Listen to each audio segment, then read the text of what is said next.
Pokemon is so much fun, right? Like there's just, Pokemon is great. There's so many different options. One of the things that I think is best about Pokemon is all the different options, the different variants. There is just a plethora of different things that a person can get involved in, whether it be the video game with the new Arceus game that just came out, which is superb, or if it's not something that you want to play on the Switch and it's Pokemon Unite or Pokemon Go, whatever the case may be. The video game side is fantastic. The cards, the TCG side, whether you're somebody who focuses on it as a CCG, a collectible card game, or a TCG, a trading card game, whether you play competitively. I love playing competitively, whether it just be casually hanging out with friends or even at a higher stakes tournament like a regional event or something like that. I absolutely love the thinking and the data, just the theory mining that has to go into every single move, calculating every single move. It's so cool. And then there's the business side of things, right? There's people who run a business out of their home or a brick and mortar, or somebody who's just kind of buying and selling cards to help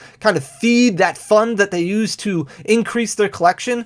And now we have this whole investor side of things, people who look at things and say, hey, I think this is going to be worth a lot more money down the line, or I think I'm going to hold on to this for a while because I think I'm going to be able to get a better return on this than what I would get if I put money into a 401k or into an interest-bearing account or into different stock options or things like that.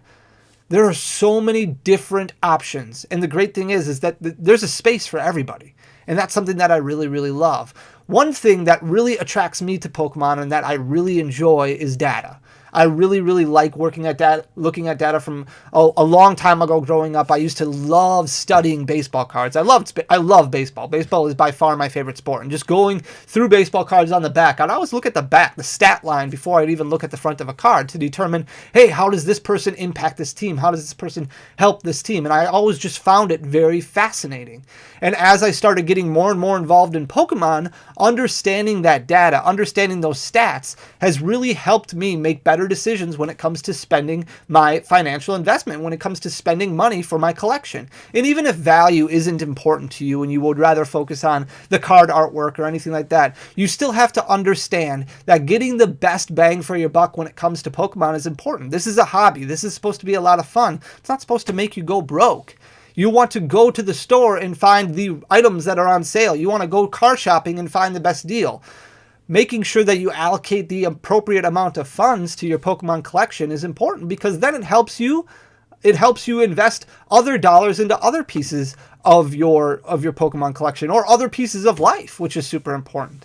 When I look at data, when I look at all these statistics that I like to share, my main goal is to make sure that I provide you with the best information possible in order to spend your money in the most wise fashion available. I want to make sure that you guys get something out of this channel and you are spending your Pokemon dollars on things where you are making the best choice. One of the things that I always wanted to study and calculate, pull rates they're super fascinating to me. Trying to figure out where you want to spend your money on sealed product that you plan on opening, because let's face it, opening product is fun. I love opening booster boxes. I love opening packs of Pokemon cards. I love looking at the artwork, reading the attacks, studying the mechanics. I love all that stuff. But I want to make sure that I'm spending my money on the product that's going to yield the best results. So when I start studying pull rates and I start analyzing all this data, I find it super important. And for a long time, I always thought booster boxes is where it's going to be at, because booster boxes, you get 36 packs.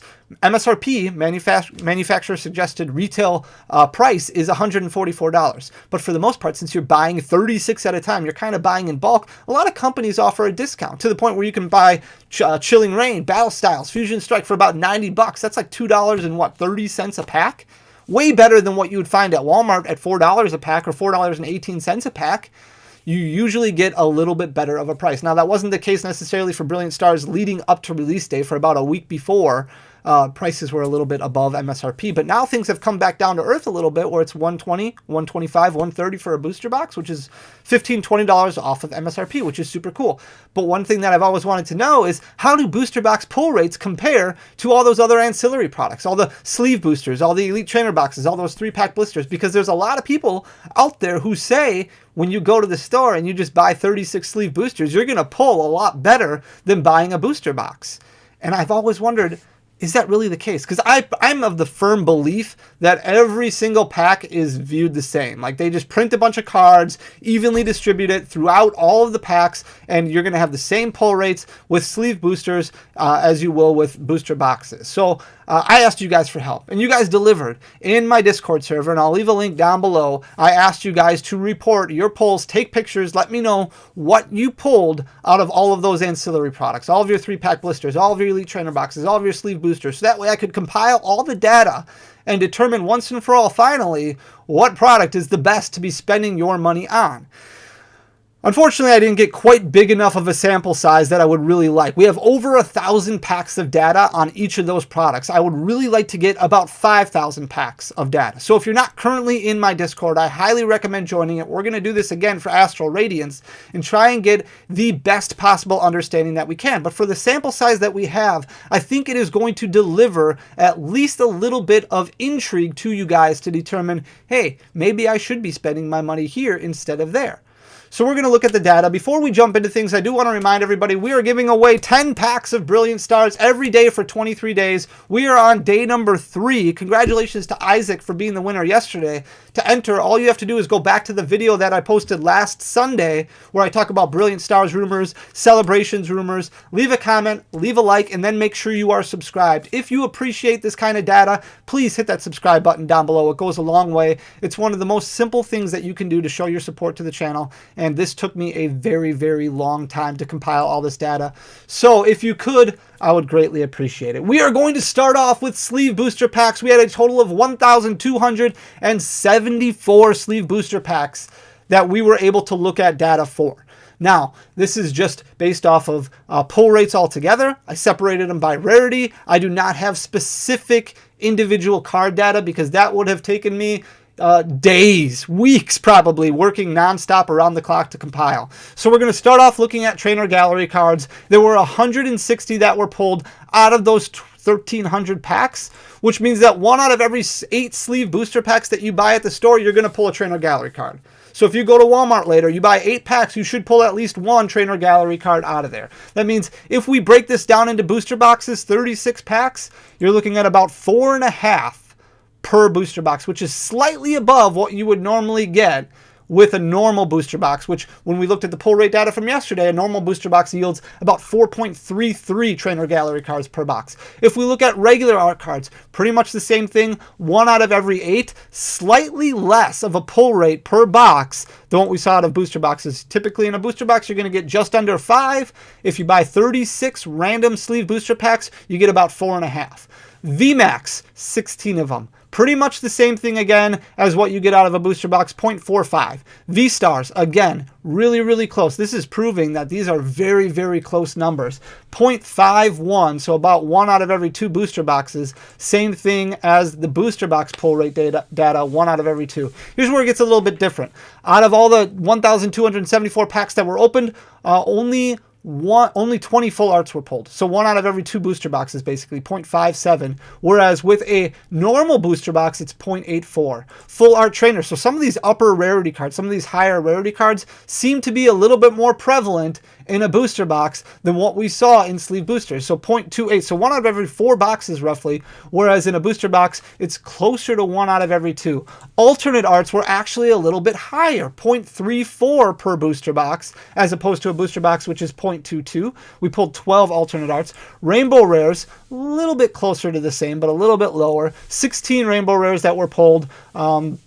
Yields 0.45 per booster box as opposed to the booster box ratio, which is 0.54. And then finally the gold cards, either a gold item card or a gold Pokemon card, 0.11 per box, so significantly less than the 0.3 that you would typically get out of a booster box. If we pile everything together and total it up, if you open up 36 sleeve booster packs, and if you've done that already, comment down below and let me know if this is pretty much in line with what you got. You're going to get 7.18 hits, not including those trainer gallery cards. So just focusing off of ultra rares, 7.18 hits, as opposed to a booster box, which is at an all-time high, 8.22 hits per box. So it seems like you're getting about 1 hit more on average in a booster box than what you get out of sleeve boosters. And a lot of this could be batching theories because a lot of these are being bought at random times. It's an impulse buy item, right? Like you go there, you buy 3 at a time. Maybe you buy 3 at a time from a different case. Maybe you buy 3 at a time from a different case. Whereas a booster box, all 36 packs are right there, which is why your luck is going to be a lot different in a booster pack, a sleeve booster pack,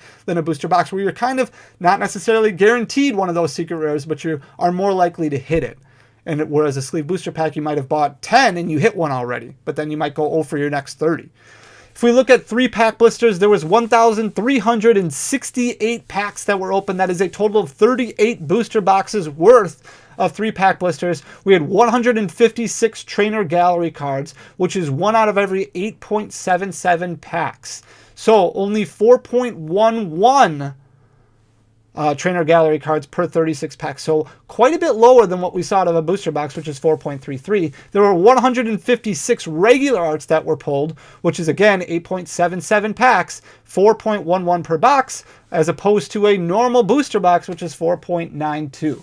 We're going to start getting a little bit different in some of these other numbers here. VMAX is a little bit harder to pull, it seems. 12 is how many we pulled, which is 0.32 per box. V-Star, 0.74 per box, so a little bit higher. Again, these sample sizes are a little bit low. I really want to get up to 5,000 packs, and that'll really help us. So Astral Radiance, I think, will get a lot more people who kind of participate. I'll throw a Google Sheet in there, and we'll try our best to pull at least 5,000 packs. 0.74 for V-Stars. Full Arts, a little bit higher, almost 1 out of every 36 packs, so 1 out of every 38, which is compared to the 0.84 for a booster box. Also higher for full art trainers, 0.74 per booster box, as opposed to the 0.43 for a normal booster box. We pulled 8 alternate arts, which is very, very even with what we saw from a booster box, 0.21 to 0.22. We pulled 32 rainbow rares, which is quite a bit higher, 0.84 out of every 36 packs, compared to 0.54 for a booster box.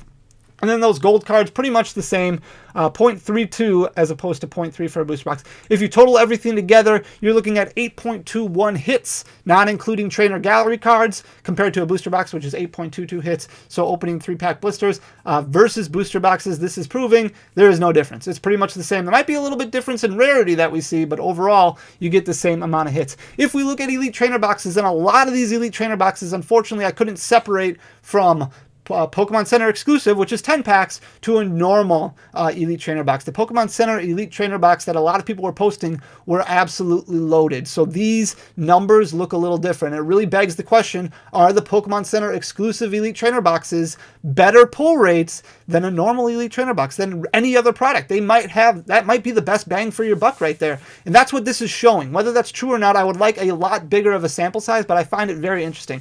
There was 1,400 packs that were pulled out of Elite Trainer boxes, which is a 38.89 booster boxes total. So we pulled 192 Trainer Gallery cards, which is 1 out of every 7.29 packs. So 4.94 per 36 pack booster box, compared to the 4.33 in a normal booster box. So quite a bit higher. Regular arts, very close to the same. 188 pulled, which is 4.83 per box, compared to the 4.92 out of a normal booster box. But again, these higher rarity cards seem to be pulled a little bit more in these Pokemon Center exclusive ETBs and regular ETBs than what we saw out of booster boxes. So VMAX cards, 0.51. V-Stars, 0.51. We pulled 20 of each, as compared to 0.46 for a normal booster box and 0.51. So those are very, very close. Full arts are very, very close. 0.82 full arts per booster box, compared to 0.84, which is basically the same. 0.41 for full art trainers, compared to 0.43.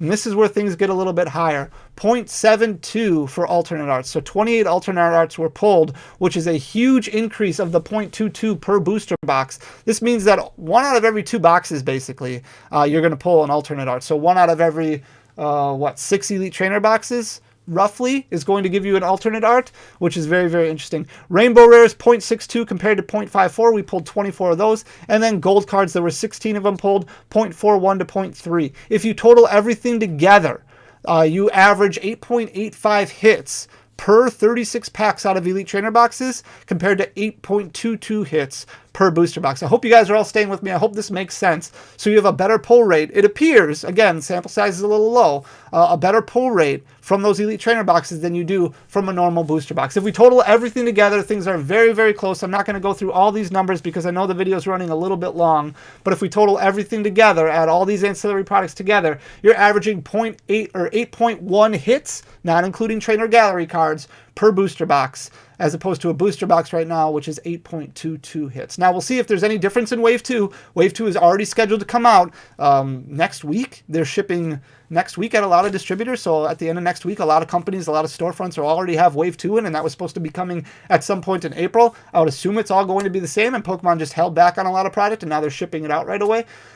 For the most part, my general assumption is that this has not been enough data, enough of a significant difference to convince me that pull rates are any different between product. Like I said, it'll be a lot better in Astral Radiance when we start getting a lot more data that we can compare it to.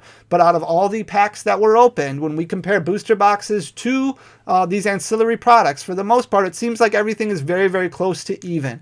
The sleeve booster packs, you're getting a 1 out of 36 chance basically every time. So it makes sense that that would be a little bit lower. 3-pack blisters, you lower that average down 1 out of 12. It makes things a little bit better. And then Elite Trainer boxes, obviously 1 out of 8, 1 out of 10. If you're doing the Pokemon Center exclusive box, makes things even a little bit better than that. So to me, these numbers make sense a little bit. A little bit of an outlier with the Elite Trainer boxes. It seems like that does have the potential, and it does make me a little bit more curious now about those Pokemon Center exclusive boxes. Obviously, those are packaged different. I don't know if it's the same lot of cards that they're pulling from, the same batch of cards that they're pulling from, and the fact that only the Pokemon Center offers those makes it, I guess, somewhat possible that it might have better hit rates in it. But you'll have to let me know what you think in the comment section down below. If you're not a member of the Discord, please consider joining down below. Please hit that subscribe button if you haven't already subscribed. I really appreciate you guys' feedback, all your guys' comments. We're going to narrow, it's like the quest of the century is to try and figure out every single detail about pull rate data that we possibly can to make sure that we are investing our money as wisely as possible when it comes to modern Pokemon. And I am bound and determined to try and figure out all this stuff. I am bound and determined to try and figure out how many vintage cards have been printed in existence compared those print runs to normal print runs. It's all very fascinating. And to me, once you understand all that stuff, really helps you understand your collection, the value of your collection, and what pieces you want to maybe you want to add to it to expand your collection as much as possible. So I hope you guys appreciate it. Did take a lot of work, so thank you so much. If you could leave me a like and a comment down below, that goes a very long way for the algorithm, and make sure you are subscribed as well. So thank you so much, guys. I will see you on Sunday with the next video. Until then, peace.